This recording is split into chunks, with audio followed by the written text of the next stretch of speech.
본 면담은 디지털 생활사 아카이빙 사업과 관련하여 문화체육관광부에서 주최하고 한국문화원연합회와 인천서구문화원의 주관으로 수행하는 면담입니다.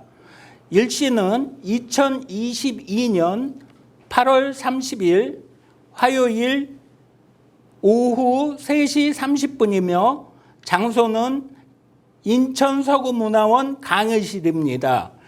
구술자는 인천서구의회 의장을 역임하신 조기리 전 의장님이시며 면담자는 김영창입니다. 그럼 2회차 면담을 시작하도록 하겠습니다. 안녕하세요, 의장님. 안녕하세요. 건강히 잘 지내셨습니까? 네, 고맙습니다. 1회차 면담에서 의장님이 가지고 오셨던 2002년 발간된 가정지라는 책자를 제가 의장님께 빌려서 다시 한번 읽어보았는데요. 가정지 책자에 대해서 좀 말씀 좀 해주시겠어요? 네. 우리가 지난번 1차 면담 때도 말씀드렸습니다마는 모든 게 다 부족하기 때문에 종사나 지역의 역사나 기록된 것이 거의가 없다시피 했습니다. 네. 그런데 우리 그 종의 시자 준자 회장님께서 2000년도 초로 알고 있습니다, 제가. 그때 저하고 대화 중에 이 가정토에 대한 그 책자, 그러니까 가정토에 대한 그 홍보 책자를 한번 만들었으면 어떻겠는가 그렇게 저한테 제의를 해 오셨어요. 그래서 저도 사실 그 책을 만들고 뭐 기사를 쓴다고 하고 그런 거는 엄두가 나지가 않았습니다. 그러니까 회장님께서 내가 많은 것을 자료를 제출해 줄 테니 그걸 가지고 서로 정리를 하면서 자그마하나 책을 하나 만들어 봅시다 그렇게 얘기를 하더라고요. 그래서 제가 승낙을 하고 난 다음에 후회도 했습니다. 감히 내가 우리 종사에 대한 이야기며 이 가정터에 대한 모든 것을 기술할 수 있는 그런 실력이 될까 하고. 근데 마침 그 시자준자 회장님께서 많은 도움을 줘서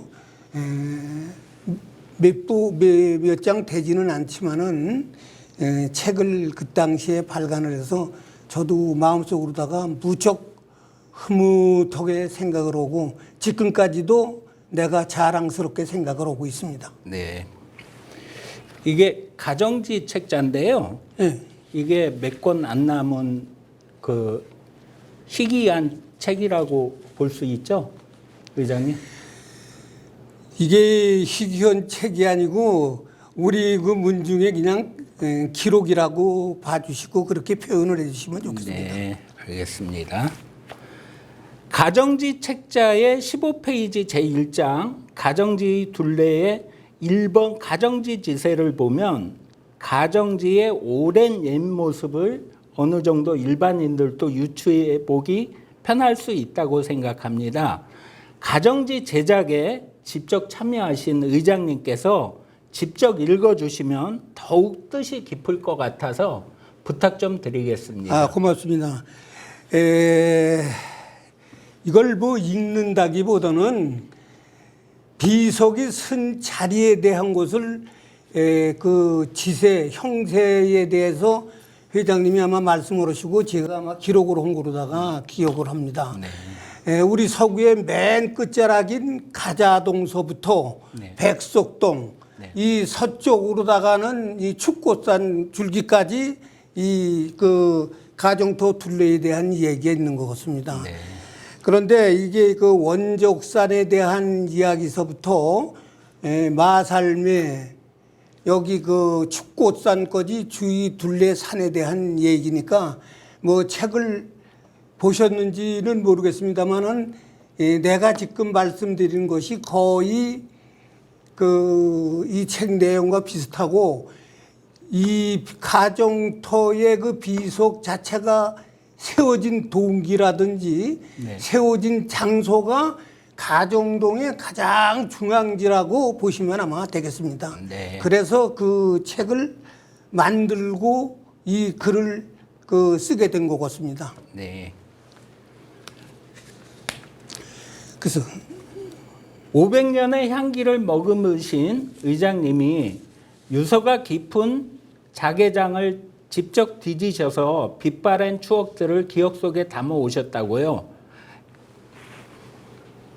이게 그 사진들인데 의장님을 따라 시간 여행을 잠시 떠나 의장님의 추억의 책갈피를 뒤적여 보겠습니다. 네. 좀 부탁드리겠습니다, 의장님. 네, 고맙습니다. 이 사진이 1950년대 중반에 찍은 사진이었습니다. 내가 1951년도에 초등학교를 입학을 했으니까 이때 지금 우리의 그 모습을 보게 되면 한 4학년 정도 아마 되지 않았을까 이렇게 생각을 합니다. 이 사진 촬영한 자리가 이 가정터가 제일 처음에 세워진 내가 1차 때 말씀드린 윗말에서는 뒷동산, 네. 아랫말 간댓말에서는 앞동산이 되겠습니다. 네. 바로 비석이 서 있는 자리가 요 위에 여기쯤 될 거로다가 지금 생성됩니다. 네. 비석이 서 있는데 그 밑으로다가는 이렇게 약간 그 좌우측으로다가 숲이 있고 그 밑으로다가 약간 뻘이 이렇게 그 잔디밭이 편편하게 있는 곳으로 이릅니다. 그 당시에 우리 그 비속 자체는 단 그런 건 없었고 네. 겨우 공구리로다가 이 책상에 한 4분의 1 정도 되게 바닥 공구리만 치고 비속만 세우는 형태였습니다. 네. 이 사진은 아마 제가 보기에는 2000년대 초반일 겁니다. 이 가정 일동 주민자치위원 내지는 자생단체 그 회원들이 우리가 그 일종의 그 친목회를 형성을 해서 제가 회장도 맡고 제가 나중에는 고문도 하고 그랬습니다만은 우리가 매월 모여서 이 가정동에 대한 이야기, 이웃 간의 이야기를 나누면서 저녁 식사를 하면서 십시일반으로 돈을 조금씩 모아서 해외로다가 소위 얘기는 연수, 해외 여행을 출발하기 전에 찍은 사진입니다. 네. 바로 이 뒤에 보이는 것이 서부경찰서. 바로 비석이 있는 데가 여기.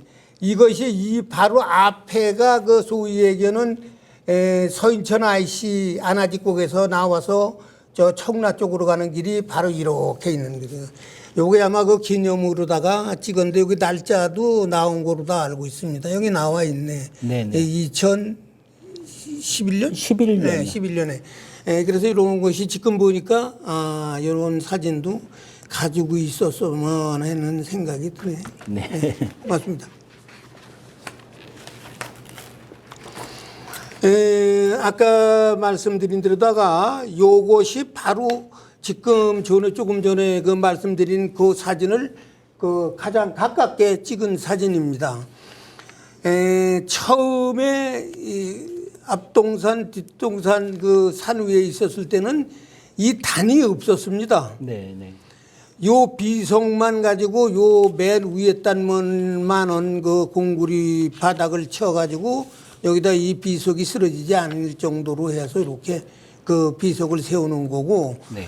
여기로다가 그 이전을 하면서 이렇게 우리가 요 문중에서 그 문중도로하고 협의를 해서 이렇게 탄을 만들고 그러고 그래서 요거를 그 당시에 이제 그 설립을 한 건데 요것이 아마 제가 알고 있기는 1980년대 아마 중반쯤 될 거로다가 알고 있습니다. 네.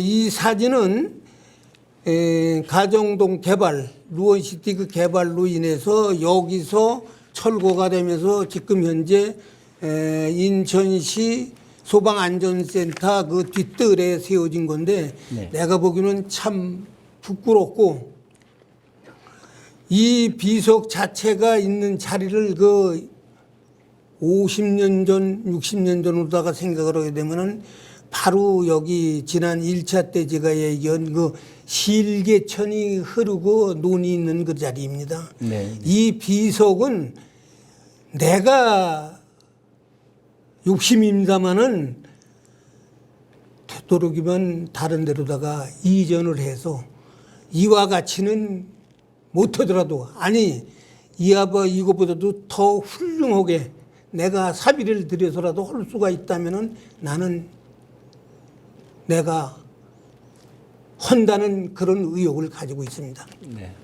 의장님의 염원이자 인천 서구민의 염원인 가정터가 하루빨리 좋은 자리로 제 자리를 찾았으면 하는 바람이네요. 고맙습니다.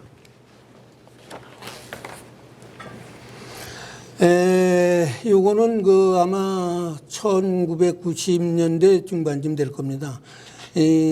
반할아버지의 둘째 자손이신 서자 강자 할아버지, 서강 할아버지 시제를 음력으로 10월 초자세에 우리가 문중들이 전국의 그 문중들이 모여서 그 차례를 지내는 그 장면입니다.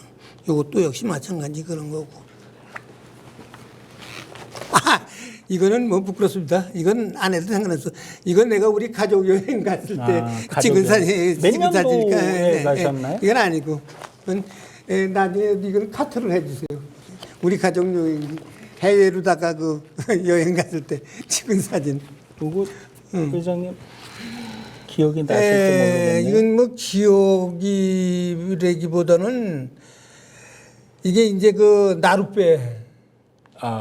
이게 지금 내가 촬영한 내 자료가 아니고 이게 아마 직원들이 어느 자료에서 제출을 한 모양인데 실질적으로다가 배가 이거보다도 더 아주 허약하다 그럴까 미약하다 그럴까 그런 나룻배 요게 요 정도 근데 이 배를 타고 그 지금의 인천 의료원 그 자리에서 그 넘어 그러니까 도화동까지 그 갯골에 물이 들어오게 되게 되면 그 개를 건너기 위해서 하는 일종의 교통수단이었습니다. 네. 교통수단. 의장님 말씀 잘 들었습니다.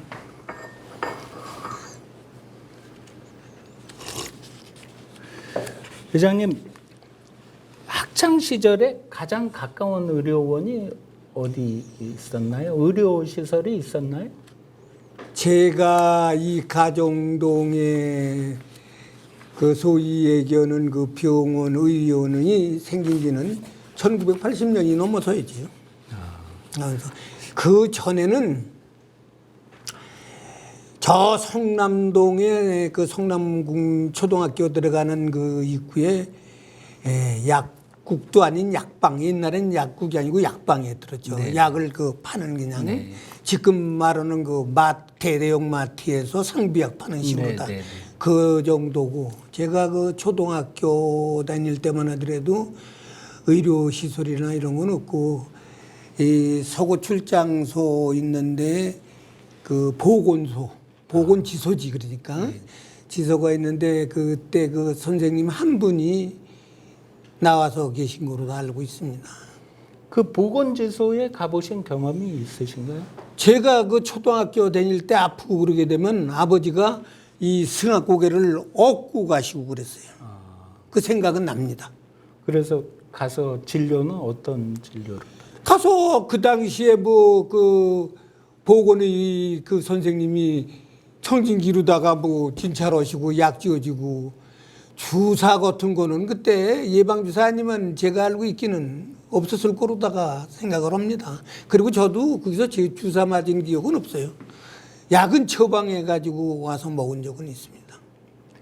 의장님이 처음 경험하셨던 시장에 대해서 좀 여쭤봐도 될까요?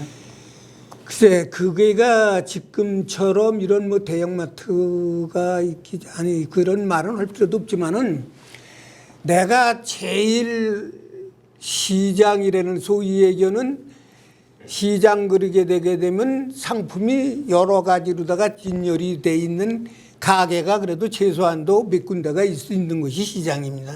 네. 내가 그 산곡동 지금 얘기하게 되면 옛날에 그게 백마장이라고 그랬는데 우리 백마장의 큰 누님이 글로 시집을 가셨어요. 그래서 누님 댁에 갔을 적에 내가 초등학교 한 3학년 정도 됐을 때 네. 그러한 그 길가에 쭉 그 일종의 점포들이 물건들을 파는 그것이 소위 얘기하는 시장. 그리고 누님도 뭐라면 나 시장 갔다 오마 그러면서 가시는 것을 제가 본 기억이 납니다. 그러면 그 시장이 상설시장인가요? 뭐 아니 일반 생활용품과 지금 얘기하게 되는 우리가 지금 흔히 먹는 과자, 간식 네. 그 정도고 채소. 매일 열려 있던 그게 시장이에요. 매일 그 가게문은 매일 여는 거죠.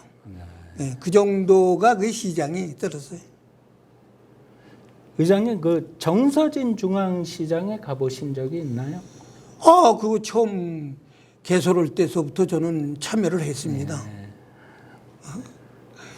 지금 그 시장이 아마 이 서구에서는 제일 그 활기차고 활성화되어 있는 시장으로 했습니다. 네. 네. 원래가 성남동 거북시장, 그 다음에 가자동의 그 진주아파트 시장이 여기보다는 훨씬 그 상권이 좋았더랬는데 네네. 지금은 내가 알고 있긴 서구에서는 이 가정동에 있는 가정동 정서진 중앙시장이 아마 제일 활성화된 거로 다 알고 있습니다.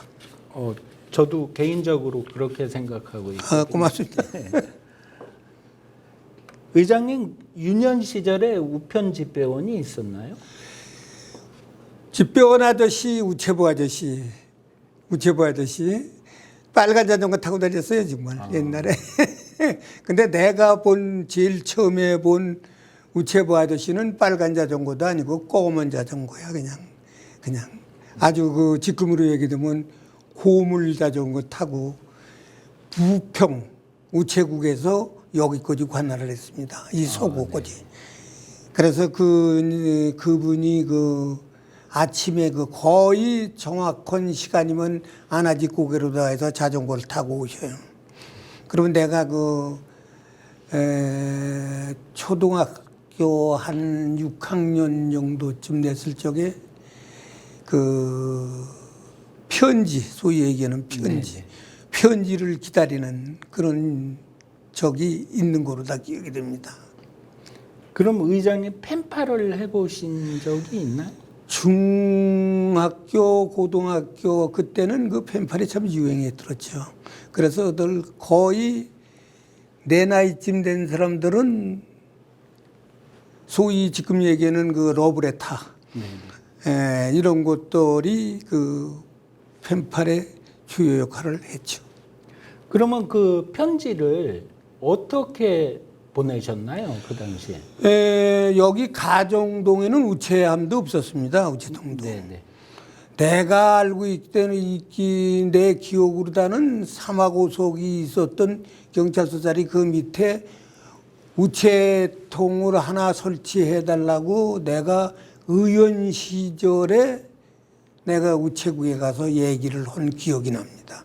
그 당시에는 가정동에는 우편함이 없었습니다. 의장님 유년 시절에 집안 식수는 보통 어떻게 해결하셨나요? 우리는 그 앞마당에 그 우물이 아주 깊고 물맛이 좋은 우물이 있었습니다. 그래서 그 식수는 그거로다가 아주 동네 사람들이 여름이면은 그 시원한 물을 먹기 위해서 우리 집으로다가 물을 길러 오시는 분들이 많았더라고요. 그 집이 의장님이 태어나셨던 그렇습니다. 맞나요? 내가 그 집에서 28년을 살았습니다. 이 동네에 전기가 처음 들어온 건 언제쯤인가요? 내가 그 정확하게 얘기를 하게 되면 1968년도 추석 전날이었습니다. 내가 1967년도에 제대를 했는데 그때도 여기는 전기가 없었어요. 근데 그 이듬해 8월 추석에 전기가 그 소위 얘기해 보면 점등이 됐어요. 그럼 68년 전 이야기나 좀 에피소드 같은 거 있으시면 말씀해 주시겠어요? 전기 없을 땐 밤에 어떻게 생활하셨나요?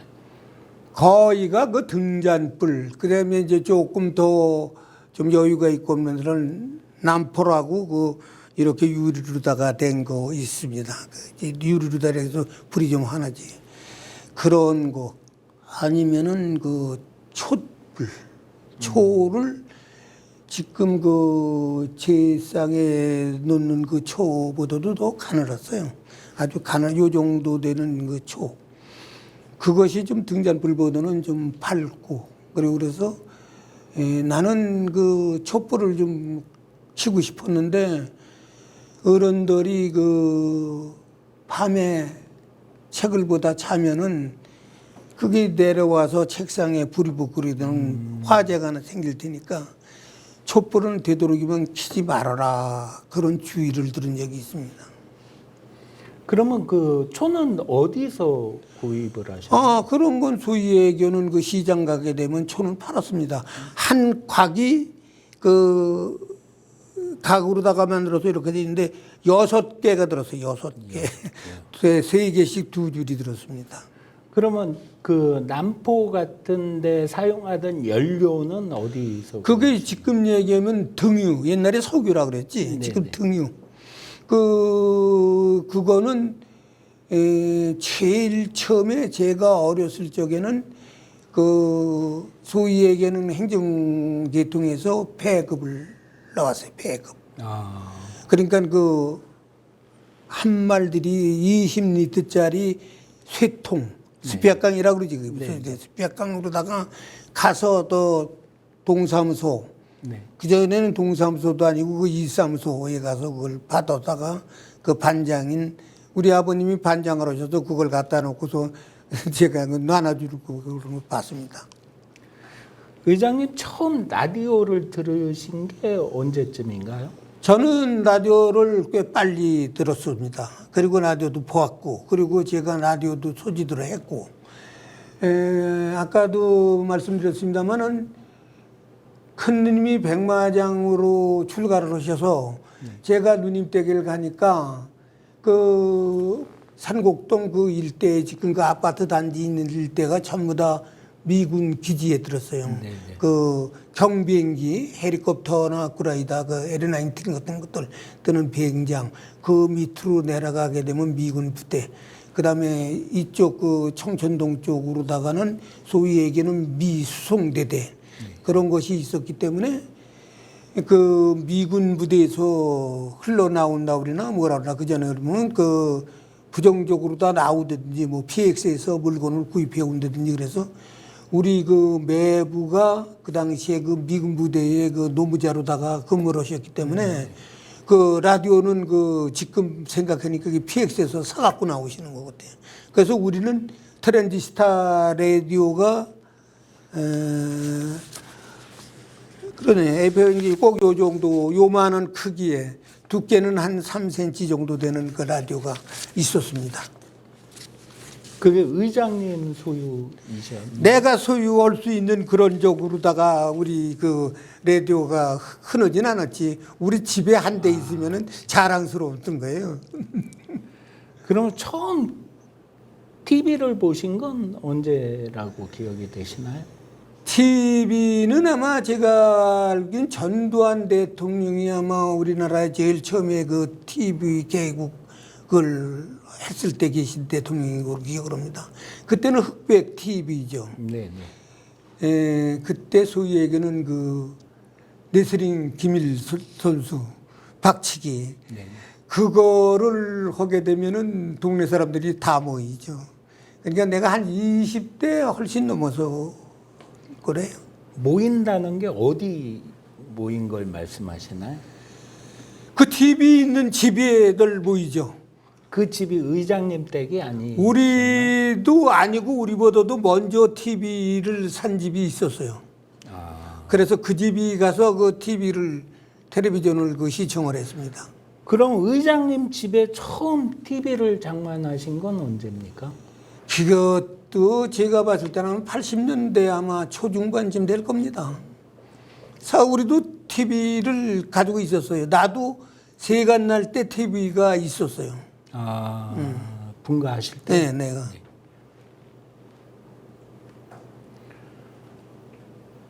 의장님이 그 냉장고라든가 네. 세탁기 같은 거 접하신 건 언제라고 기억이 되세요?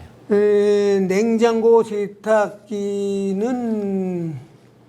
70년도 후반 그 정도 될 겁니다. 내가 생각했을 때는. 그 집에 그 입식 그 싱크 시설 같은 걸 하신 건 언제라고 기억이 돼요? 내가 처음에 세관 냈을 때만 하더라도 보일러 시설이 안 돼 있었어요. 네. 아궁이에 불을 떼고 연탄, 네네. 구멍탄으로도 하고, 그 다음에 연료는 LPG, 네. LPG 가스. 네. 그거를 주로 사용을 하고 구멍탄을 이제 사용을 하고 그랬고, 내가 1988년도에 구획정리지구로다가 상가를 지어서 나왔어요. 네. 상가를. 그때 소위 얘기하는 지금 말씀하시는 주방시설, 주방과 거실과 방과 소위 얘기는 침실 이런 식으로다가 구분이 돼 있는 집을 그때 가졌습니다. 88년도입니다. 그네 잃어버리지 않습니다. 의장님 LPG 가스나 도시가스 처음 사용하신 건 언제라고 기억이 되세요? 그렇게 LPG 가스는 한 70년대 후반쯤 될 것 같고, 네. 도시가스는 내가 여기 가정동에 살을 적에는 내가 의원을 하면서 의장을 하면서도 도시가스를 우리 지구에는 못 놨어요. 불행하게도. 왜 그랬느냐면은 서부경찰서 앞에 그 도로가 4차선 도로에 있었습니다. 근데 그 4차선 남쪽으로다가는 도시가스 시설을 했는데 이쪽 그 도로 북쪽으로다가는 주거 시설이 그렇게 많지가 않기 때문에 도시가스가 들어오질 못했어요. 내가 그 도시가스 공사하는 그 현장에도 가서 내가 그 사정 아니면 부탁 아니면 내가 우리 지역은 언제쯤 오겠냐고 내가 감독관하고 얘기한 적도 있습니다. 의장님 초등학교 때 학교에서 방공교육 일환으로 실시했던 행사가 있었나요? 행사라기보다는 우리가 그 초등학교 때는 운동장에서 그 조회를 거의 매일 하다시피 했습니다. 네네. 그러면은 조회를 하게 되면 교장 선생님이 그 교단에 올라가서 이제 훈시를 하시고 뭐 보면은 그 보건체조라고 그랬지 그전에는. 네. 보건체조를 하고 나게 되게 되면은 지금 말씀하시는 그 방공교육. 네네. 그때 뭐냐면 사이렌이 그 당시에는 없었습니다. 50년대 그때는. 네. 그 비상용은 그 학교 이제 교시 한 교시 끝나면 종 땡땡땡 치고 오는 그 종을 여러 번 급사 아저씨가 타종으로 오게 되면 그 비상종. 그러면 그 비상종이 울리게 되면은 공부하다가 책을 놓고 일렬로다 쭉 밖으로 나오랍니다. 나오면 선생님이 지시해서 하는 대로 따라서 그 학부형들이 뒤에다 그 방공호를 파는 거 있었어요. 네.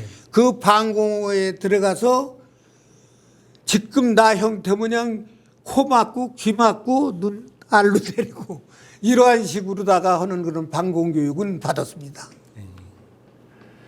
의장님 그 초등학교 때 불온선전물이나 삐라 같은 거 보시면 소위 얘기는 삐라라고 그러는 건데 그 당시에는 여기까지는 삐라가 그렇게 그 많이 오지는 않았어요. 내가 알고 있기는. 그리고 우리는 초등학교 때나 중학교 때 그런 거 느끼지 못했어요. 그리고 보면은 그게 굉장히 신기했어요. 내가 알고 있기는 내가 생각으로다가 아마 고등학교 정도 됐을 적에 그 삐라를 본 것 같아요.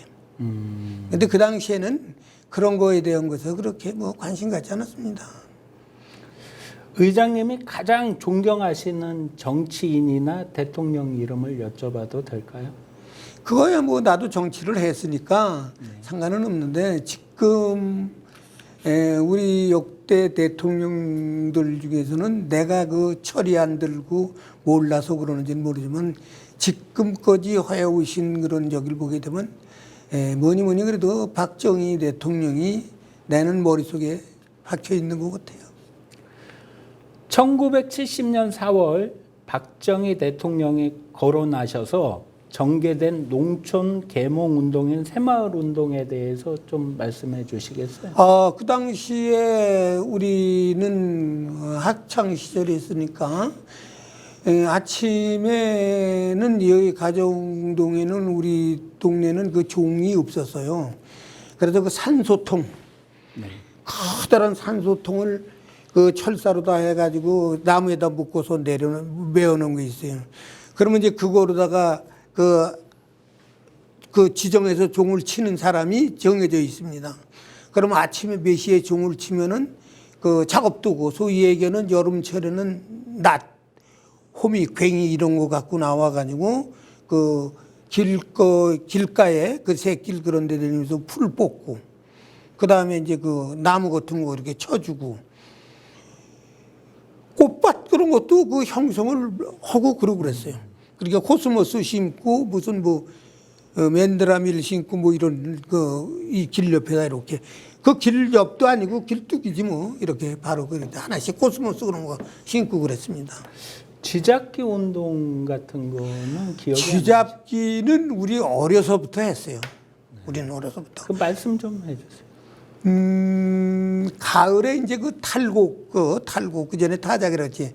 탈곡을 다 하고 나면은 그 괴띠기라는 게 있습니다. 그 괴띠기 이제 볏짚은 묶어서 집으로 쌓고 그 탈곡기에 탈곡을 하면서 이제 그 뱃줄기에 껍질이 벗어나가면서 그 있는 게 거기 이제 벼가 들어가 있어서 그걸 어른들이 이제 타작하는 인부들이 그걸 추려서 벼는 벼대로 그다음에 이제 그 건불은 건불대로 해서 묶어서 그거는 이제 그 부피가 많고 그러니까 그 마당 끝에 어디 밭 같은 데 이렇게 쌓아놓습니다. 그러면 동네 형님들 지금 얘기하게 되면 80대 중반 되신 분들이 소위 얘기하는 그 작대기 같은 그런 막대기 같은 걸 갖고 나오시고 한 분이 이 영터머지 위에 올라가서 춤을 춥니다. 그러면 이제 그 쥐가 거기서 먹다가 나와요. 그러면은 몽둥이로다가 팹니다, 쥐를. 그러면 하루 저녁에도 아마 몇십 마리씩 잡고 그래요. 그러면은 그 쥐꼬리를 잘라요. 쥐꼬리만 잘라서 그걸 지금 얘기하는 그 동사무소 거기 가지고 가게 되면 뭐 많이 잡으면은 뭐 상품을 뭐를 주고 주고 그런 식으로다가 쥐잡기 운동을 했습니다. 그 새마을 운동의 일환으로 마을마다 했던 사회치 운동. 호이치 그룹은 있었죠. 우리 고등학교 때도 호이치를 했어요. 머리, 가슴, 손, 건강. 그래서 우리는 모여서 회의도 하고, 그 다음에 봉사, 지금 얘기하는 봉사도 하고, 그런 기억이 납니다. 1979년 10월 26일에 박정희 대통령이 피격 사망하셨는데요. 그때 뉴스를 접하시고 어떤 생각이 드시던가요? 그때 그 당시에는 뭐라 그럴까? 그러니까 나라의 가장 어르신 주인이시지. 우리 국민을 대표하시는 분. 그 양반이 명을 다시 한 것이 소위 얘기하는 저격 사건 아니에요. 저격. 그래, 그게 가장 가까웠고 가장 당신과 나라를 운영하는 가장 진짜 참모들 중에 참모 되시는 분들이 그런 분이 그분을 향해서 총을 쐈다. 지금 같으면 내가 뭐라고 표현을 하겠지만 그 당시에는 그 표현조차 하기도 어려웠습니다. 정말. 박정희 대통령님 서거 후에 서울의 봄 시절이 지나고 신군부가 집권한 뒤 광주 민주화 항쟁으로 대표되는 격동의 1980년대에 대해 이야기를 시작하려니까 저도 서울 장충체육관 사거리에서 체류탄을 맞고 눈물을 흘려가며 민주화 운동에 참가했던 기억이 주마등처럼 스치는데요. 그 후에 군대 생활에서 모진 고초를 겪고 사회생활에서도 각종 불이익을 당했던 아픈 기억이 떠오르는데요. 1980년 5월 18일에 광주 민주항쟁이 시작됐는데 그때 무슨 일을 하시던 때인가요, 의장님? 그 당시에 내가 뭐 특별한 거는 하는 게 없었습니다. 그 뭐 다만 그 가사를 돕는 일이나 아니면 그렇지 않으면 내가 뭐 농사를 그때 내가 지었던 것 같아요. 근데 그 당시에 그 지금 나한테 묻는 그 취지의 뜻이 그게 옳고 그른 거를 물어주는 건지 아니면 그 당시 내 생활에 대한 걸 물어주는 건지 난 그걸 가늠을 못하고 의장님 생활이 중요하시죠. 내 생활에 대한 것은 네. 뭐 별로 특별한 게 없어요. 당시에 우리나라 경제 사정으로나 보나 뭐 정치적으로나 보나 지금 보게 되면 뭐 정말 그야말로 애들 장난하는 것 같은 그런 시국이었으니까. 광주 민주항쟁 당시 가정동 주변 분들은 어떤 운동이나 사건으로 알고 있었다고 보시나요? 그게가 우리 서민들 그런 사람들은 광주 사태가 소위 얘기하는 민주화 운동보다는 반박하는 그런 형식으로 다 돼서 중앙에서 군대가 내려가서 제압을 하는 거로다가 그리고 그 보도 자체도 그러한 식으로다가 보도를 하고 신문도 그 당시에는 검열을 했기 때문에 이 빈칸 신문이 많이 나왔어요. 네. 빈칸 신문이. 그러니까 기사를 작성을 해가지고서 편집을 하게 되면은 검열을 받으니까는 이 기사는 빼야 된다 그러면 이제 빼고 이 신문지를 다시 작성할 수 있는 그런 시간 여유가 없으니까 그냥 기사를 빼고 백지야 그냥. 그런 신문을 발간을 했으니까. 이제 1970년대 사회 모습에 대해서 여쭤보겠는데요. 의장님 1970년대 장발과 미니스커트 단속을 하던 기억이 나시나요? 그래서 저는 그런 생활은 안 했고 머리도 길러보지도 않고 그러고 그러시니까 뭐 그런 거에 대한 건 관여는 안 했지만은 그 TV나 뭐 라디오나 뭐 이런 거로부터 그리고 장발족들이 이런 여기는 그때만 해도 시골이니까 머리 길거나 그런 사람들은 그렇게 많지 않아 없었어요. 내가 봤을 때. 그 당시에 버스 안에서도 흡연이 허락되던 때인가요? 아, 그럼요.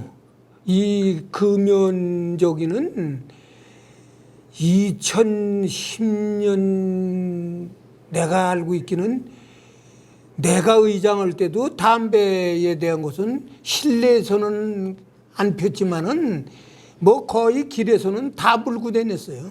거의가 다. 지금은 이제 우리 전 국민이 건강을 위해서 아니면 공중생활에 그 도움이 되기 위해서 그 금연을 하고 있습니다만 그 당시에는 그런 거에 대한 것은 구애받지 않은 걸로 알고 있습니다. 의장님 그 가정동에 가까운 파출소나 민형사상 일이 발생했을 때 어디 가서 민원을 해결했었나요? 야, 저 어렸을 때는 그런 민원 해결 그런 거 할 수 있는 그런 사건도 없었지만은 가정동에 가정 파출소가 생긴 것도 1800 그러니까 올림픽이 1888년도에 열렸으니까 그때 그 전후에서 가정 파출소가 생긴 거로도 내가 알고 있어요. 여기 소위 얘기하는 것은 매일 얘기는 사마고속 있는데 그 경찰서 바로 밑으로다가 1982년에 야간 통행 금지가 완전히 폐지되었는데요. 야간 통행 금지 있을 때 생활은 어떠셨나요? 여기는 뭐 야간 통행 금지 그런 거에 대해서 구애라기보다도 통제 그런 것도 없었어. 뭐 어디 이웃 간 애들 다니고들 그런 사람들도 밤에 안 다니고 그러시니까. 그러면 방범이라고 경찰 밑에 야경을 도는 사람들이 없었나요? 이 동네에? 여기 가정동에서는 그 야경이 없었고 거북시장이 처음에 생겨서 활성화되고 그랬을 때 그 성남파출소, 네. 성남파출소에서 그 거북시장 위에 있는 그 파출소입니다만 그 당시에 거기서 그 소위 얘기하는 그 원양 차고 이렇게 그 순찰하고 하는 그런 분들은 계셨어요. 이 가정동에서는 그런 분들 없었어요. 동네 주변 분 중에 혹시 방범대에 참여하셨거나 그런 있어요. 우리 동네에서도. 그 말씀 보신 말씀 좀 해주세요. 그분의 조남도 내가 지금 기억을 하고 있고 나보다 나이는 1살, 2살 더 들은 그 정도의 사람인데 그 사람이 나중에는 오토바이를 타고 네. 우리 가정동을 순찰을 하는 거지. 그러니까 윗말서부터 아랫말서부터 주민들이 살고 있는데 거주하는 데는 그 오토바이를 타고 순찰을 하다시피 했어요. 대한민국 정부가 1997년 11월 21일 IMF 관리 체계를 수용했는데요. 의장님 그때 어떤 일을 하셨나요? 나는 그때 의원에 들었기 때문에 그리고 또 의장을 했기 때문에 참 그것이 지금 나도 좀 반문이라기보다는 그 당시에 우리 전체 국민들이 IMF에 대한 그 인식이 네. 지금처럼 그렇게 지능적으로다가 이걸 어떻게 하는 건지 이런 것까지는 우리가 생각을 못했지. 다만 지금 외환위기가 와가지고 우리나라가 지금 빚더미에 쌓여 있어서 이러면서 이 외국에 대한 부채를 갚아야 된다. 단 이거밖에 없는 거예요. 그러니까. 그 당시에 김대중 대통령이 전 국민 금모기를 했어요. 그래서 우리 서구에서도 의회동 지하 강당에서 지역 여기 지금 이쪽에 성남동이라든지 가자동이라든지 이쪽에 금방에서 종사하시는 분들이 봉사로 나와서 테이블에다 놓고 금을 감정을 하고 금이 몇 그램이고 몇 돈 그전에 그랬지. 그럼 몇 돈 뭐 하고 그래서 그걸 내가 금을 가지고 가게 되게 되면은 소위 얘기는 영수증을 받아가지고 나도 그 당시에 그때 우리 경제로 봤을 때는 국내 경제는 굉장히 좋았어요. 화스러웠어. 라이온스가 그때 한창 했었어요. 한창. 구석구석 다니면서 라이온스 없는 데가 없어서 인천도. 나도 라이온스의 회장도 해보고 라이온스 회원도 여러 해 해보고 있었지만 어느 회장님이 라이온스 금바지를 회원들한테 하나씩 해줬어요. 난 그것까지 뛰어다갔다가 금모기에 동참을 한 사람이에요. 의장님 라이온스에 대해서 좀 자세하게 설명을 해주시겠어요? 그게 어떤 모임이었죠? 라이온스가 이제 국제적인 봉사활동 기구죠. 근데 그게 이제 회장의 임기는 FY 몇 년서부터 몇 년. 그러니까 FY 76, 77. FI 77, 78 이런 식으로다가 그 회장임기가 나갑니다. 그러면 1부 회장, 2부 회장, 3부 회장, 그 다음에 총무, 재무 뭐 이런 식으로 다 나가고 주로 그 라이온스 클럽에서 하는 것은 그 봉사가 주 임무예요. 그 국제적인 봉사. 그래서 여기 우리 서구에서는 이뇨 라이온스가 소위 얘기하는 그 요식업 협회 그 회장 그 사장님들이 하는 요식업 이뇨 라이온스가 여기서는 굉장히 그 활성화가 돼 들었어요.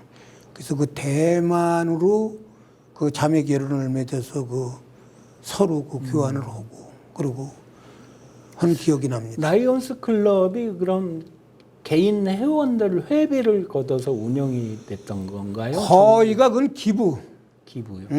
그러니까 회비는 연 회비를 얼마를 내는데 내가 회원이면 연회비를 얼마를 내는데 무슨 봉사활동을 가고 뭐로 하고 할 때는 기부로다가 내가 요즘 봉사가 다 그렇잖아요. 돈으로 다 하는 거 아니에요. 돈으로. 그러니까 그러한 식으로다가 IMF 사태 때문에 의장님 본인이 직접 경험하신 어려움은 없으셨나요? 내가 이런 얘기를 해도 되는지는 모르겠습니다만은 내가 그 아까 얘기를 했지만 88년도에 그 상가 건물을 짓고 내려왔다고 그랬는데 네. 내가 그 상가 건물 총 평수가 그 전에 그 평수로 얘기하면은 한 700평 정도 됐습니다. 그러니까 굉장히 큰 거예요. 1층에 가게가 전면으로다가 6개, 옆으로다가 4개, 전면 가게가 11개. 그러니까 거기 세입자들은 이제 업종이 다른 그 장사들을 와서 하셨죠. 네네. 그 당시에 임대료 그러게 되면 전면 상가는 한 보증금 한 1,000만 원에 한 20만 원 정도. 많이 받는 것도 아니고 지금 보면 아무것도 아니지만은 그 당시에는 많은 거예요. 근데 IMF가 그렇게 그 우리가 그 이제 IMF를 발효를 하니까 그 정부에서 그렇게 하니까 네. 우선 중앙에서 돈에 대한 규제를 하는 거 아니에요. 이제 그다음에 규제라기보다는 그 경제가 중앙에서부터 막혀내는 거지. 돈의 흐름이 어디선지 끊어지는 거예요. 그냥 차단이 되는 거지. 네.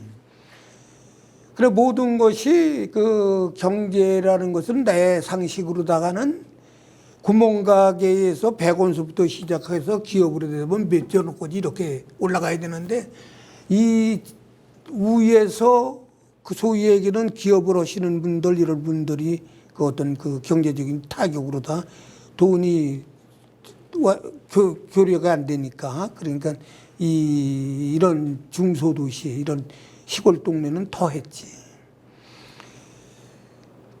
다들 장사를 접고 지금 그 코로나19 때 저 장사 접는 건 이유가 아니야. 다 접고 나도 상가가 11명이 그 장사를 했는데 8분이 장사를 못 하겠다고 나더러 임대보증금을 반환하려고 참 어려웠어요. 그때 참 어려웠습니다. 나뿐만 아니고 대한민국 전체가 다 어려웠던 거예요. 그래서 전 국민 금모기도 오고 다 한 거예요. 그러면 IMF 때 가정동을 비롯한 인천 서구의 경제 상황이 굉장히 열악했다고 보면 되는 거예요. 아, 그렇죠. 그렇게 우선 그 부동산 거래가 없으니까 부동산 거래가. 1988년 1월 1일 대통령령 12,367호에 의거해서 서구 지역이 약 15만 4천 명의 북구에서 분리되어 서구가 개설되었는데요. 그때 기억이 나시나요? 개청에 나도 참여를 했습니다. 네. 말씀. 여기 기록을 보게 되게 되면 뭐 전부 북구에서 나올 적에 우리 서구가 분구될 적에 15만 뭐 13만 뭐 이렇게 얘기를 하는데 내가 그때 이 통계라기보다는 내가 이거를 직접적으로다가 관여는 안 했지만은 그 당시에 그 각 동사무소의 그 인구를 내가 취합을 한 적이 있었어요. 그래서 내가 그 취합을 했을 때는 12만 한 3천 명 정도. 그러니까 주민등록에 등재돼 있는 인구가. 그러니까 유동인구 말고. 그래서 이거는 아니다. 15만이니 뭐 이런 얘기하는 게 12만 정도. 12만 3천 정도. 요 정도. 그러니까 조금 지금 좀 편안하게 얘기를 하게 되면 12만에서 13만 정도인데 이렇게 얘기를 하게 되면 갭이 많이 생기면 행정에 재미가 없고 행정부를 신임을 안 해 국민이. 그러니까 좁혀서 적당하게 얘기를 해줘야 되는데 난 내가 보긴 답답한 거야 이런 거니까. 네, 의장님 말씀 잘 들었고요. 잠시 쉬었다 가겠습니다. 고맙습니다. 이어서 가겠습니다. 의장님, 살아오시는 동안 가장 기억에 남는 인천의 뉴스를 꼽으라면요? 참 어려운 질문인데 그 뉴스라는 게 소위 얘기는 뭐 새로운 것이 뭐가 되면은 뉴스인데 내가 가장 머리에 남는 거는 요 근래에 어려서 그런 것보다도 1999년도인가 그랬을 때 인현동 그 호프집 사건 때 그때는 솔직한 얘기로다가 인명피해도 인명피해지만은 사업주가 그 기존으로다가 소위 얘기하는 영업하는 그 장소에 비상구 이런 거를 막아놓고 장사를 했기 때문에 이렇게 된 거예요. 그 젊은이들이 59명이 한꺼번에 죽었어요. 의장님, 그럼 지역을 좀 넓혀서요. 대한민국 뉴스 중에 가장 기억에 남으시는 사건이 있으신가요? 5.16 사건 같은 거라든지 뭐 12.12 아까 말씀하신 뭐 이런 거라든지 그 다음에 뭐 댐이 무너지고 뭐 하고 하는 거 그때 따라서 다른 뉴스들이 많지. 근데 뭐 내가 그렇게 그 대한민국 뭐 뉴스에 대해서 새 소식에 대해서 그냥 들으면은 아 참 비통하다, 안타깝다. 아 저건 저렇지 않았어도 되는 건데 저거는 관리하는 사람들이 조금만 더 신경을 썼으면 되는 건데 하는 그런 마음은 내가 많이 가지고 있지. 요즘 대한민국뿐만이 아니라 세계가 코로나 때문에 몸살을 앓고 있거든요. 그거에 대해서는 어떻게 생각하세요?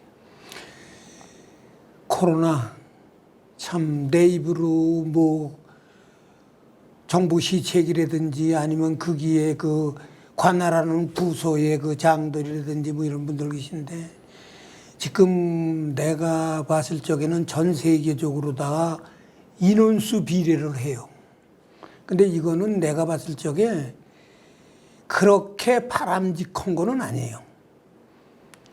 사람의 인명이 많이 죽는다고 많이 그 병에 걸렸다고 뭐 이러고 그런다고 우선적으로다가 통계가 지금 현재 정확한 통계가 나오냐 안 나오냐 난 이런 거부터 말씀을 드리십시오. 이게 지금 코로나가 뭐 중국서 무슨 뭐 과학자들이 박쥐가 뭐 날아가서 그 얘기를 오는데 그 얘기도 정확하게 해주는 사람도 없는 거야. 잠깐요.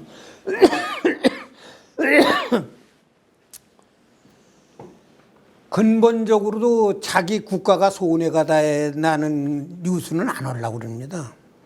그리고 좀 득이 되는 거는 내가 들어오려고 그러고. 이러한 거는 지금 좀 피해 줬으면 좋겠어요. 의장님, 서구의회 의장이 되신 게 1995년도이신가요? 그렇죠. 의장으로 출마하신 계기를 좀 여쭤봐도 될까요? 의장은 출마하고 그러는 게 아니에요. 이제 의원이 당선이 되게 되면은 네. 그 의원들 중에서 누가 의장을 했으면 좋겠다 하는 식으로다가 덜 얘기들을 하고들 그러고 그러는데 나는 전반기 때 그 개원을 하고 했을 때 내가 의장을 해야 되겠다 하는 그런 생각은 마음속으로 가지고 있었지만은 표현 자체 그런 거는 할 수가 없는 거예요. 그게. 저 의회라는 것이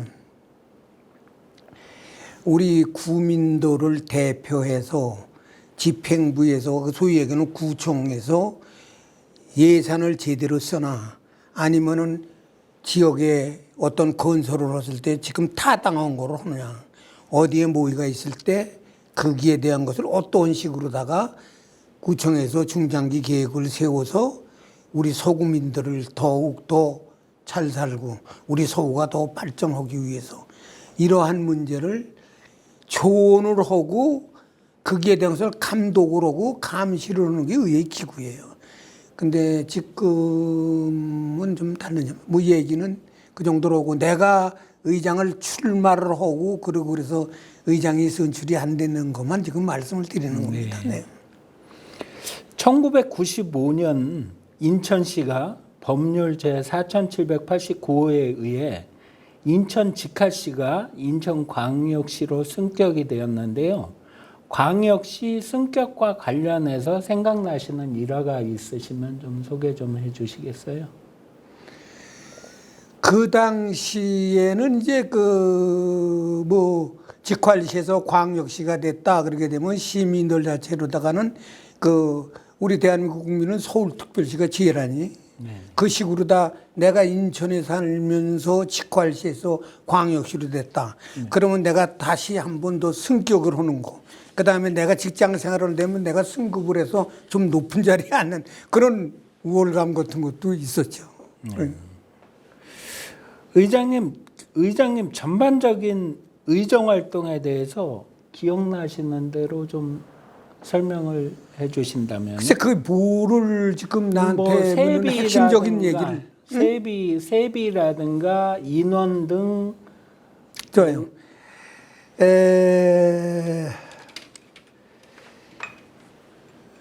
서구의회가 2대 의회가 개원됐을 때 24명이었습니다. 네네. 이거는 이제 초대 때보다도 많고 지금까지도 24명의 의원이 한 대를 이루는 데가 없고 내가 2대 때 최고로 다 많은 의원들의 대표가 됐다는 거. 난 이건 자랑스러운 얘기예요. 그리고 세비 문제는 네. 우리는 그 당시에는 무보부수 명예직. 자랑스럽습니다, 정말. 난 지금까지도 자랑스럽게 생각해. 그러니까 완전히 봉사. 네. 봉사. 그러니까 나는 내가 의원 생활할 적에 이 가정동이 엊그저께 우리 전국에 그 비리 많이 내리듯이 이 가정동에도 1900 우리 서구에도 94년도 그러니까 내가 초대 때 비가 엄청 많이 왔어요, 이 가정동에. 네네.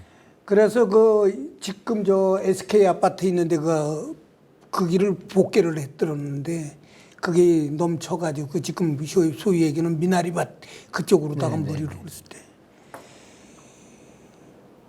고속도로 아이시서부터 물이 내려와서 진짜 아스팔트 옆을 패고 내려가는데 그 옆에 주차들 해놓은 곳이 그냥 타이어에 물이 차서 차가 움직였어. 정말 움직였어. 물에 떨 것처럼 떨어지는. 그럴 적에 비를 주르륵 맞고 밤을 새우면서 이때 내가 잃어버리지 않는 것은 그 해에 거기 구멍가게를 하는 그 젊은 친구가 있었는데 가게 문을 닫고 나와 같이 그 물 흐르는 곳을 따라다니면서 여기가 뭐가 막히나 저기가 막히나 어떻게 해야 되나 하는 것을 그 친구랑 같이 한 2시간 정도를 그렇게 비를 쭉 맞고 내가 다닌 기억이 납니다. 그때는 이웃 간의 정도 그런 것이 바로 정이 아닌가 그런 생각이 지금도 나. 그 당시 의인이셨네요. 의장님 하신 게. 1995년에 서구보건소 청사신축, 서인천 우체국 준공, 인천 주물공업단지 준공 등 많은 일들이 있었는데요. 이와 관련해서 의장님이 기억나시는 대로 말씀 좀 해주세요. 지금 얘기하는 그 가장 저기 이제 주물단지가 경소동에 있는 걸 얘기를 하는 겁니다. 네네. 근데 이 주물단지 자체가 실질적으로다가 우리 서구에 있었던 그 업체의 그 기업들이 그걸로 이사 간 사람들보다도 서울에서 그걸로 이주를 해온 사람들이 대부분이에요. 그때 그러면은 지금들 흔히 얘기는 데모들 오고 뭐 공회업소 뭐 하는 식으로다가 얘기는 좀 내가 얘기하는 게 좀 지나친 얘기인지는 모르지만은 그 주물단지 들어올 쪽에 서울 변두리의 그 업종들이 글로 다 몰려왔을 적에 소위 얘기는 좀 좋지 않은 말로 얘기했을 때 공회업소도 많이 왔죠. 그럴 때 그것이 국가 희책이고 그리고 우리 서구는 그 당시에 어느 기업이든지 들어와서 뭐를 해야 서구가 다만 사람 하나라도 취업이 되는 거고 그리고 공회 그런 것까지는 그 당시에는 그렇게 깊이 생각들을 안 했어요. 근데 그런 것이 조금 안타까운 거고 여기 행정관서 뭐 그 우체국이 그때 개국이 되고 보건소가 개소가 되고 뭐 그렇네요. 우리 서구가 그 경제적으로 다 우리 서구가 뭐 면적이 인천시에서 지금 제일 큰 겁니다. 근데 그 당시에는 우리가 그 경제적인 저기를 봤을 때는 아주 열약했어요. 내 기억으로다가는 1년 서구 예산이 500억이 안 됐어. 채 안 됐어. 내가 의장 했을 때 처음 의장을 했을 때 개원을 했을 때 내가 그 전문위원들하고 그 구청의 몇몇 과장들하고 의장방에서 그 우리 서구 총 예산에 대한 얘기를 하고 그랬을 때 겨우 1,000억이 될까 말까. 1,000억이 안 된 거로 기억을 하고 있어 내가. 일대 말기에 그러니까 1995년 5월 정도 되는 거죠. 내가 이제 7월에 저기니까. 네네. 그때 840억 정도 예산에 들었어. 그러니까 지금 1조가 넘는다 그래요. 그러니까 무척 비대해진 거죠. 그러니까 우리 의원들 보수니 뭐니 이런 거는 전혀 정말 내가 지역에 어디 그 현황 파악을 나간다 그러게 되면 주민들 만나면은 주민들 모시고 짜장면이라도 내가 대접을 해야 되는 그런 입장에 있어서. 근데 지금하고는 전혀 판이 없니다. 네, 그렇게 1대 2대 의원을 지내면서 차후에 내가 사적으로 만나서 얘기할 수 있는 기회가 된다면 내가 아주 오픈하겠어요. 네, 알겠습니다. 1997년에 신현 원창동, 가정 3동, 청사신축, 서곡공원 내 사계절 썰매장 설치 등 서구에 많은 일들이 있었는데요. 의장님 기억을 좀 여쭤보겠습니다. 이 뭐 동사무소가 분동이 되고 하는 것은 뭐 인구가 늘면 하는 거고 다 하는 거고. 네. 지금 말씀하신 그 마지막에 눈썰매장 그 때 그때는 예산 심의들을 하고 그랬을 때 내가 그 직접적으로다가 관여는 안 했지만 우리 의회에서 심의를 하고 그랬을 때요. 좀 에피소드라고 그럴까? 네. 이미 그 상임위원회에서 네. 그 썰매장의 그 바닥을 까는 그 뭐라 그러나 그걸 가지고 해당 그 특수 용어를 바닥을 까는 인조잔디 예? 아닙니까? 인조잔디식인데 인조잔디는 아니고 네. 그런 식으로 다 그걸 바닥을 깔아야 되는 그런 입장이에요. 근데 그것이 실질적으로 그 부서에서 그거 담당하는 구청 부서에서는 그걸 독일제로다가 그걸 독일제인가 하여간에 외국산으로다가 그것을 예산을 해서 의회 의원님들도 그 내용에 대해서 자세히 모르니까 그냥 금액에 대해서는 깎고 쓸는지 모르지만은 제품은 그걸 쓰기로 했습니다. 네. 그런데 그 본회의에서 이제 완전히 그 명이 난 거예요. 그런데 이틀인가 후에 그 어느 사람이 찾아왔어. 우리 그 직원이 나한테 우리 방에를 데리고 왔어요. 근데 그 사람이 그 업자인데 다른 데 업자예요. 그러니까 지금 현재 시공하는 그 제품이 외국산인데 지금 내가 의장님한테 설명하고자 하는 것은 완전 국산입니다. 그런데 값으로 얘기를 하게 되면은 저거에 3분의 1 정도밖에 안 된다는 거예요. 그러니까는 구청 예산이 3분의 1이 줄어든다는, 3분의 2가 줄어든다는 얘기지, 결국은. 그러니까 내가, 야, 이게 돈을 많이 들여서 할 필요는 없는 건데, 그런 생각이 들어가잖아요. 그래서 내가 그 전문위원하고 그 상임위원회 위원장을 오라고 그래서 그 사람하고 그 미팅을 하라 그랬어, 얘기를. 그랬더니 이제 그 나중에 결론이 이미 의결이 된 사항이고 예산이 책정이 된 거고 그 국산 제품에 대한 것은 우리 그 지금 눈썰 매장이 처음으로다가 여기서 시공을 하려고 그러는 거니까 믿지를 못하겠다는 식으로 다 결론이 났어요. 그러니까 소위 얘기는 시험의 대상이 될 수는 없다. 그런 식으로 다들 결론을 내리더라고. 야, 그러면은 내 생각에 그리고 난 다음에 그 이제 결과가 이제 의결된 대로다가 그렇게 시행을 하기로 했는데 혼자서 생각을 해봤어요.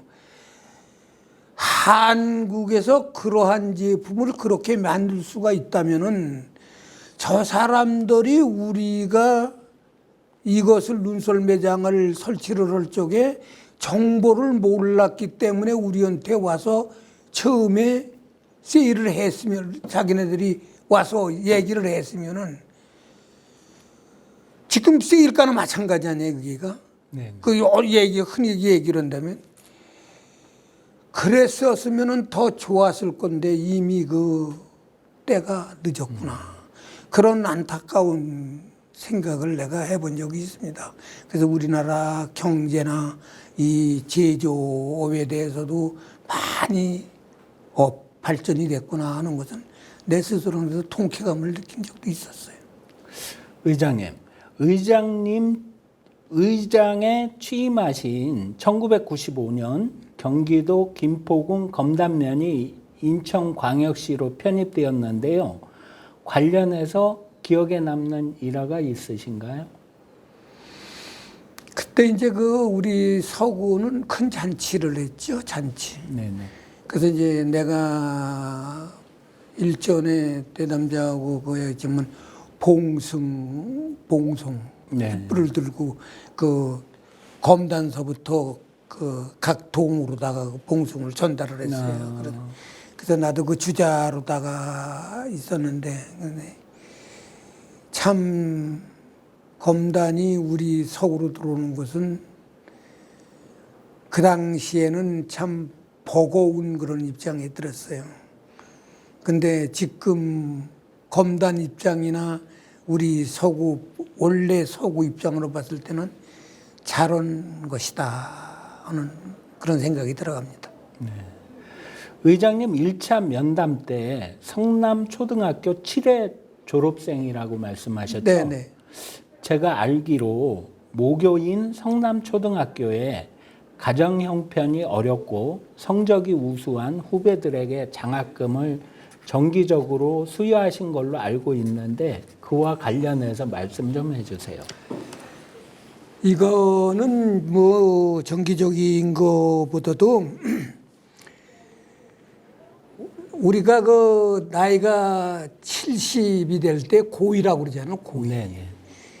근데 내가 이래 소위에는 의원 생활을 하고 공직 생활을 하고 그러는 바람에 초등학교 동창, 기수동창의 회장을 할 수 있는 그런 자격과 능력도 충분히 있었는데 네. 내가 그걸 못했어요.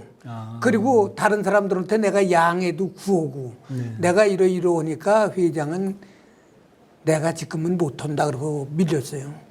근데 내가 이제 의회 다 끝나고 그러고 그랬을 적에 내가 차원을 했습니다. 그 당시에 우리가 어떤 모임이든지 이제 그 임기가 있잖아. 네. 그래서 이제 나 전임 회장이 있을 때 그 사람이 이제 그 후임 그 회장을 선출을 하자는 안을 상정을 했어. 그래서 내가 자원을 했어요. 내가 좀 벌떡 일어나가지고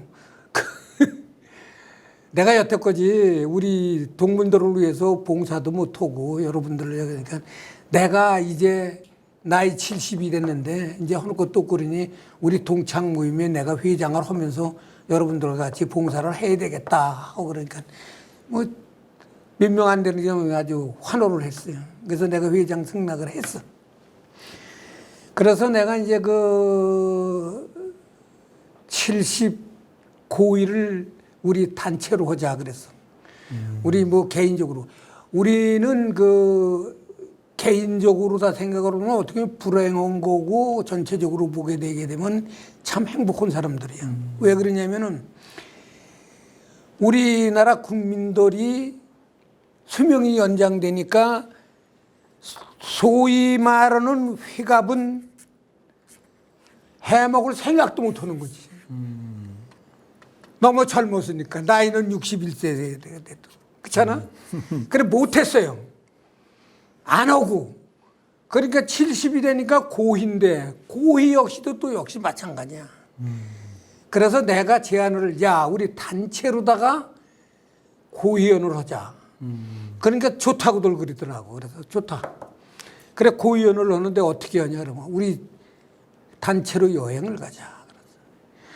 그래서 여행을 가서 우리 이제 1박 2일, 2박 3일을 간 거지. 그러니까.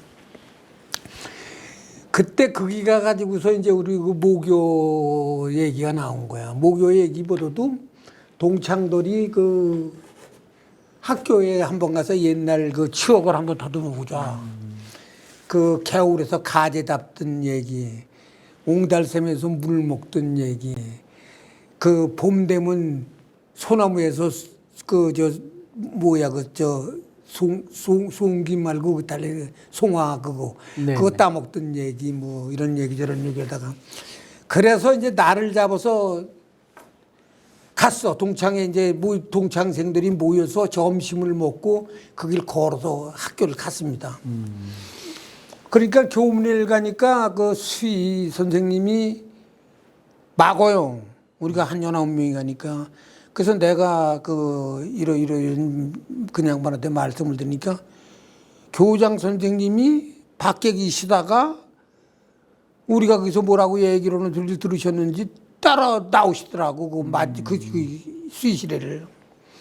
근데 여자 교장 선생님이셨어요. 그 와서 얘기를 하시길래 내가 이제 얘기를 했어요. 저점을 얘기를 하고 그러니까. 그래서 이제 그 교장 선생님이 우리들을 데리고 그 뒤에 이제 동산으로 해서 이렇게 가고 그러니까 학생들 실습하는 조그만 주말 농장식으로 다 밭을 만들어 놓고 뭐 채소를 기르고 그러더라고. 옛날에 다니던 우리가 옹달샘 그런 데도 보고 그러고 그러냐. 그걸 이제 구경을 하고 그냥 내려왔어. 내려오니까 교장 선생님이 당신 방으로 우리를 데리고 가더니 차를 한 잔 대접하면서 여러 가지 말씀을 하시더라고. 그래서 그 교장 선생님 앞에서 우리들이 몇몇이서 그래서 얘기를 했어. 그러면 어디든지 다 부러운 사람들은 있는 건데 이 부러 학생들에 대해서 우리가 많지는 않지만 조금 그 일종의 장학금식으로 다 해서 우리가 전달을 하겠다. 그래서 즉석에서 얘기를 해가지고서 그 전달을 하는 날짜를 정해가지고 와서 우리가 돈을 마련을 해가지고서 13명인가 한 학년에 2명씩 12명인가 봐요 아마. 그래서 그 장학금을 일종의 장학금식으로 해서 전달을 했습니다. 그래서 이제 그때 내가 그 소위 얘기는 보도 그 기사를 써가지고서 내가 의장을 했으니까 의회로다가 보내서 기자실로다가 보내서 좀 보도를 하는데 이게 지방지에서 나왔어요. 네. 그게 어떻게 보면 자랑스럽고 무겁더라고. 그래서 내가 그 다음에도 그리고 난 다음에 연말 되게 되면 이제 거기 그 부장 선생님 그러니까 그 교무 부장 선생님하고 그 교장 선생님하고 교감 선생님하고 이제 몇 분들 모시고 우리들 그 임원들이 모여서 그 돼지갈비에 뭐 소주 한잔 하면서 이 얘기 저 얘기하고 그 학창 시대 때 그러고 나니까 이제 교장 선생님이 그 재미난 얘기를 하시더라고. 학적부를 봤어요 그러더라고. 그게 무슨 학적부를 보냐 그랬더니 우리 여기 동창들 오신 그 선배님들 학적부를 봤다 그러면서 그러면서 누구 이름을 대면서 그래. 말도 참 어지간히 안 들으셨네 그러면서 이제 그 핀잔식으로다 그렇게 그러한 식으로다가 몇 년을 그렇게 전달을 한 기억이 나고 또 그리고 앞으로도 그런 거는 기회가 있다면은 내가 능력이 된다면은 더 할 수 있는 생각도 가지고 있습니다. 그 밖에도 기부 등 많은 선행을 하신 걸로 들었는데 의장님이 직접 속 시원하게 본인 자랑 좀 한번 해주십시오. 그때 원래 봉사는 이 손이 한 걸 이 손이 몰라야 되는 게 봉사예요. 그렇잖아요.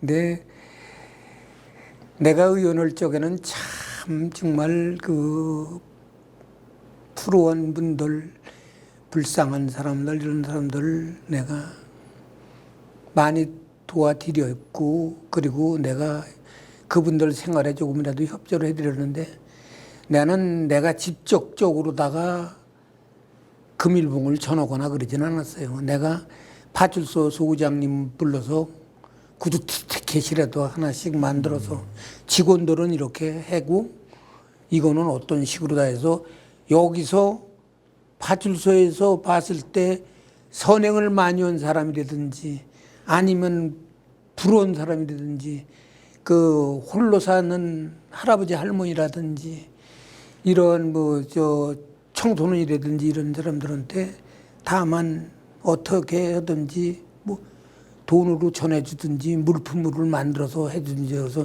내가 한꺼번에 금일봉을 소장님한테 전해주고 나오고 동사무소에는 이제 그 연말 되면 뭐 쌀 뭐 10kg짜리 이렇게 단체로 구입하고 그럴 때 내가 그 십시일반으로 몇 푼 더 얹어서 사무장님한테 얘기해서 그래서 그러한 식으로다가 봉사를 했습니다. 내가 봉사라기보다는 하여간에 같이 이웃 간에 내가 살았어. 의장님 음성꽃 동네 아시죠? 음성꽃 동네도 내가 그전에는 그 지로가 거기 왔어요. 네. 지로를 그 음성꽃 동네에서 이렇게 그 주간지나 월간지 같은 것이 이제 그래서 그 지금 지난번에도 나한테 좀 말씀을 하시길래 내가 생각을 해보니까 우리 그 내가 살던 집 옆에 그 우리 조카님이 그 캐톨릭 신자에 있었어. 네. 그 양반도 그 불구했었어. 그래서 이제 그 양반하고 얘기를 하고 그러고 그러니까 그 양반이 그 조카인데 내 집안 뭐 옛날에는 뭐 그냥 할아버지 때나 아버지 때나 이렇게 내려오실 때 뭐 하면은 아버지의 형제 같으면 지금 그 아들들 만나면 나하고 형제고 그 아들들은 아저씨고 조카고 다 그렇고 그러잖아. 그 조카님이 날더러 그래 아저씨 음성 꽃동네 얘기를 하더라고. 그래서 내가 흔쾌히 승낙을 오니까 아까 얘기한 대로다가 그 양반이 음성 꽃동네에다 얘기를 해서 나한테 책자를 보내주더라고. 근데 그게 지로용지가 오더라고. 그래서 그 금액을 내가 써서 그 금융기관에다 갖다 내면은 그걸로 다 가고, 그럼 나한테 영수증이 오고 누적이 얼마 금액이 또 다음번에 오고 그래. 그러한 식으로다가 내가 그 불우이웃 돕기 식으로다가 봉사, 좀 부끄럽습니다. 봉사라기는 부끄럽고 하여간에 그렇게 살았습니다. 의장님, 의장으로 활동하시면서 서구의 어떤 발전을 중심으로 활동하셨다고 생각하시나요? 그 말씀을 하시니까 내가 이 얘기를 지금 여기서 해도 되는 건지 내가 먼저 그 PD분한테 말씀을 드립니다. 이 부분에 대해서는 나중에 커트를 해도 상관이 없는 거고 우리끼리 얘기로 다 그냥 들어주세요. 네. 문학경기장 처음에 공사를 하기 전에 네네. 그 월드컵 경기장 그게 그때 아니야? 그게 그 시기가 그래요? 네. 그 문학경기장 건설을 할 쪽에 건설하기 전에 그 최기선 시장님이야. 이 양반도 지금 고인이 되셨기 때문에 네. 내가 말씀을 드리는 거예요. 이 양반이 연세가 나보다 한 해가 적어. 한 살이 적어. 네. 그래서 내가 그 의원을 하고 그러고 그러니까 사석에서 나하고 이 또 대포도 한 잔씩 하고 그래. 그 양반 약 좀 무척 좋아하시고 그래. 그 양반이 여기 서구를 밤중에 오셨어. 근데 누가 날 찾아. 그래서 가니까 그 시장님이 오셨으니까 의장님이 오실 수 있으면 와라.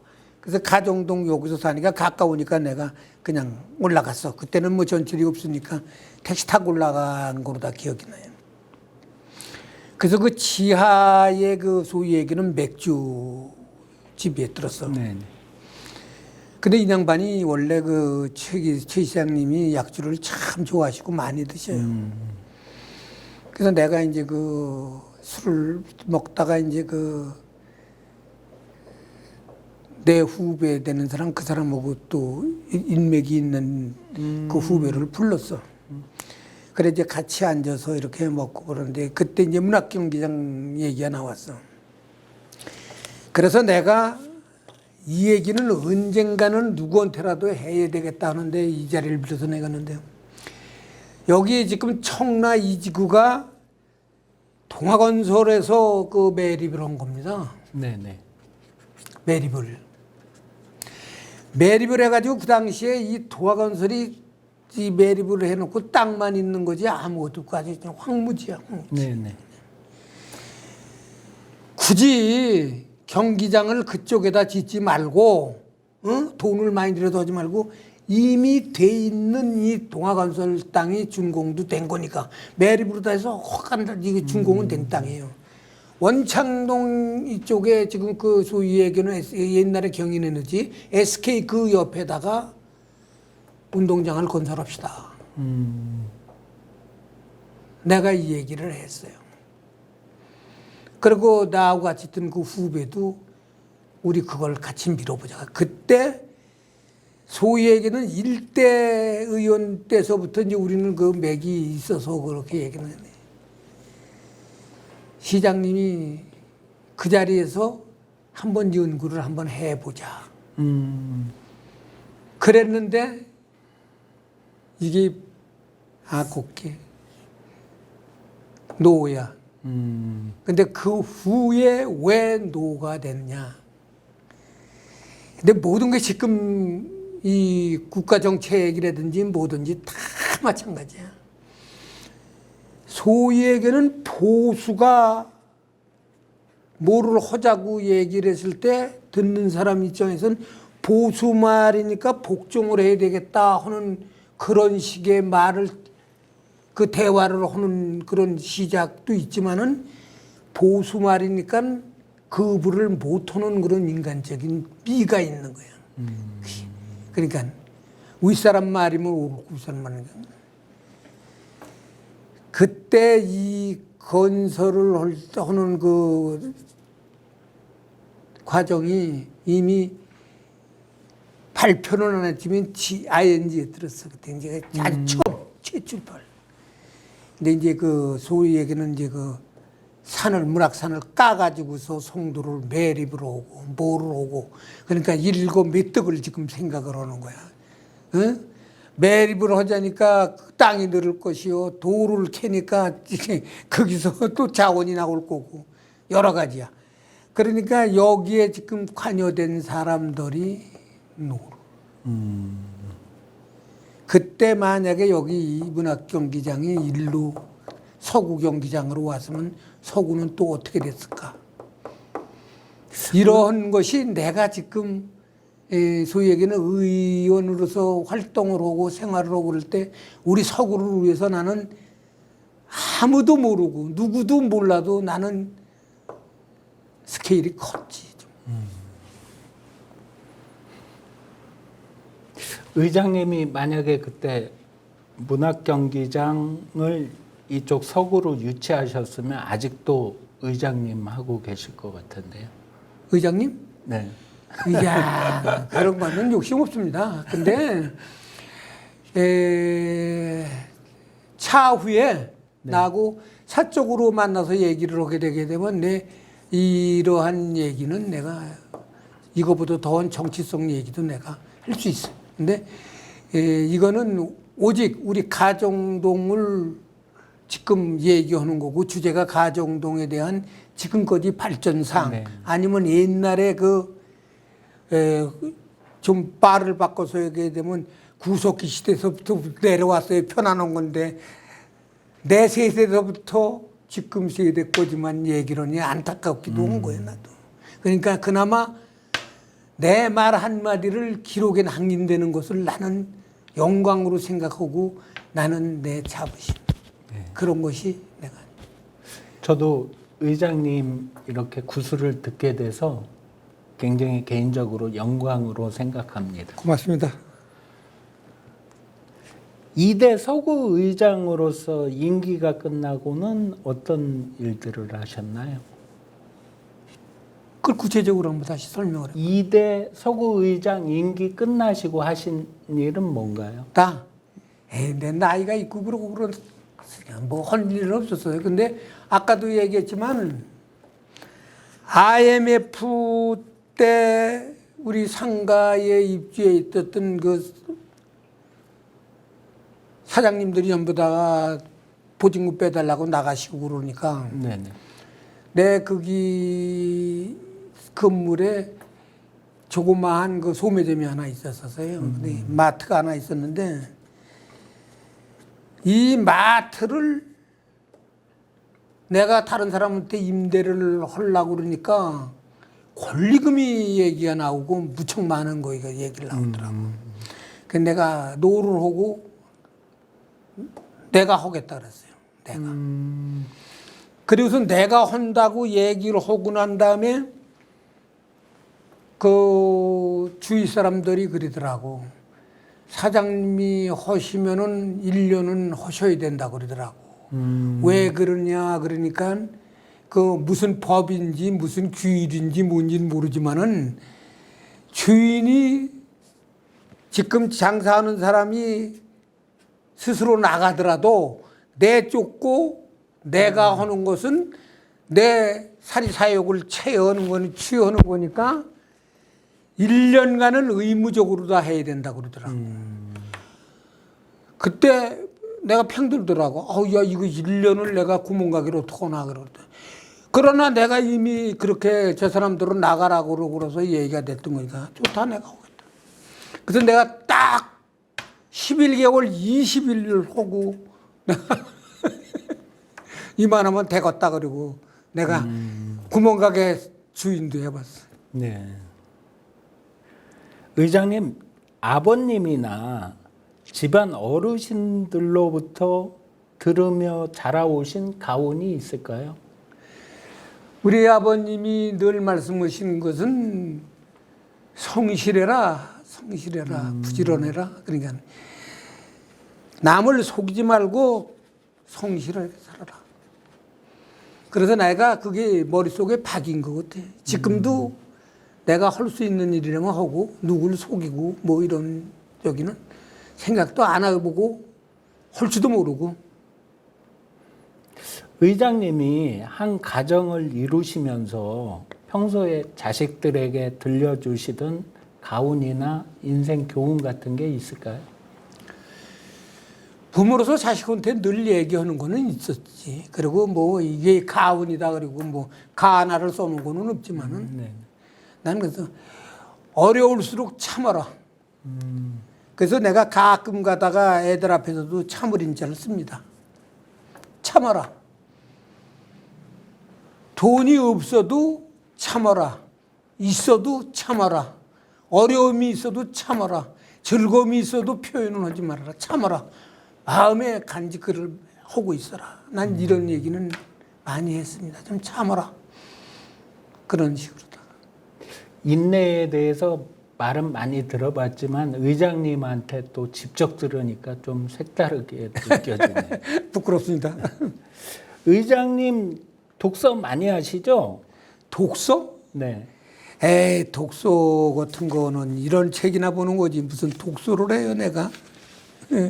그래도 감명 깊게 읽으셨던 책 한번 하나만 소개해 주실까요? 그 옛날처럼 뭐 장편, 단편 소설을 보고 그래야 되는데 요새는 보통 흔히들 얘기하는 그 에세이 네. 그런 식이지 뭐. 그래. 내가 그거를 보면은 그전에는 내가 어렸을 적에는 그러니까 유년 시절에 초등학교 다니고 그럴 때는 뭐 흑이라는 책, 이광수 씨가 쓴 책, 그런 책, 그런 것도 보고 그러고 그랬는데, 이제 나이 들으면서는 그런 책, 그런 거보다는 지금은 이제 또 나이도 들고, 지금은 문화문명이 그런 쪽으로다가 발전한 게 아니고, 눈으로 보는 시청, 그런 것 때문에 지금은 그런 거, 뭐, 책을 본다는 것은 아까 얘기는 이제 수필 정도, 나도 자서전 같은 거, 그리고 또 나도 자서전 같은 것도 한번 써보고 싶고 그런 생각은 내가 가지고 있습니다. 저도 의장님 자서전이 나오길 고대하고 있겠습니다. 고맙습니다. 열심히 살아오신 80회 인생 역정을 의장님 스스로 돌아보시면서 의장님 자신에게 해주고 싶으신 말씀이 있으신가요? 그래, 지금 내 자신한테도 나는 참아라요. 난 참아라. 난 그래서 늘 무엇을 얻게 되거든 내가 좀 성질이 무척 급합니다. 내가. 그래서 내가 군대 생활할 적에도 나는 우리 상급자들이 뭐를 지시하기 전에 나는 내가 솔선수범을 많이 했어. 그래서 날더러 그 소위 얘기하는 그 부하 쫄병들이 들어오게 되면 내가 육군 하사로다가 제대를 했는데 조하사님 빨리빨리에는 못 당해. 그래서 내가 좀 그때 우스운 얘기를 하게 되게 되면은 내 그 후배 같이 군대 생활을 지금 조하사님 안경을 써요 그러더라고. 그래 안경을 왜 쓰냐 그러니까 조하사님은 팔자에 안경을 쓰게 돼 있대. 그 당신이 뭐 팔자가 무슨 팔자냐 그랬더니 내가 지금 이 얘기는 여기하고 상관없는 얘기야. 지금 가정노래는 여기 눈꼬리하고 이 귀하고 일직선이 되면은 이 안경을 써야 된답니다. 그리고 안경을 쓰는 게 좋고 그리고 우리 군대 생활할 때 65년도 그때니까 안경 쓰고 그러는 사람들을 극히 드물었어요. 네. 그리고 내가 제대하고 67년도에 제대하고 68년도 3월에 서울 가서 서울 운전면허증을 땄어요. 그랬는데 그때 서울 운전면허가 5천 몇 번 했었어. 그래 결국은 그 면허 죽이고 지금 다시 면허를 땄지만은 근데 그때 그 운전면허 그 시험 준비하는 그 강사 그 선생님이 말씀하시기를 만약에 여러분들이 택시를 하시면은 아침 첫 손님은 안경 쓰신 손님은 태우지 말는 게 좋다. 그때만 해도 안경 쓴 사람들은 지적인 사람이고 까다로운 사람이에요. 60년대 말만 하더라도. 근데 내가 눈이 난 지금 현재 좋지가 않아요. 나빠요. 근데 그 군대 그 동료가 그 얘기를 하고 그랬을 때 왜 그러냐 그러니까 성질이 급한 사람이 안경을 쓰게 되게 되면 좀 차분해집니다 그러더라고. 근데 왜 그러냐 그랬더니 우선적으로다가 눈에 걸린 게 없을 때하고 걸렸을 때는 뛸래도 이거 걷어야 되잖아요. 그러면서 그래서 그런지 어째서 그런지 내가 지금 안경 쓰는 지가 13년이 됐어 지금. 13년이. 2008년도부터 내가 안경 쓰는데 눈도 좀 나빠서 지금 현재 면허는 운전면허증은 지금 따니까 0.7 정도는 되는데 근데 나이가 드니까 안경을 써야 되고 이 돋보기를 매일 갖고 다닐 수가 없잖아. 어차피 눈은 노안으로 다 비워놓으니까. 그래서 지금 안경을 쓰고 있습니다. 이건 에피소드로. 네. 유머도 아주 풍부하시네요, 의장님. 보통의 가정에서 태어나서 의장님하고 같은 동시대에 숨가쁘게 살아가고 있는 힘들어하는 수많은 일반 보통 가정의 젊은이들에게 들려주고 싶으신 말씀이나 인생 선배로서 조언을 한 말씀만 부탁드리겠습니다. 역시 참을인자가 좋은 거예요. 사람이 그 생활을 하다 보게 되면은 좌절할 때가 많아요. 그러면 그 끝은 소위 얘기하는 목숨을 끊는 자살 행위까지 가. 극도로 가는 사람들이. 그럴 때 그런 것 때문에 그 어렵고 힘들고 그럴 때는 물론 생각은 여러 가지가 있겠지만은 내 마음속으로 좀 자중을 오면서 참으면서 어떤 방안을 연구 그 다음에 생각하면서 이렇게 살아줬으면 좋겠습니다. 젊은이들은.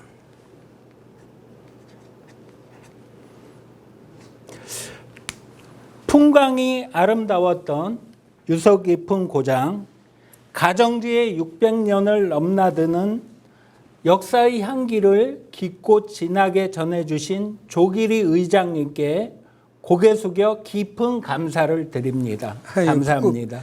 부끄럽습니다.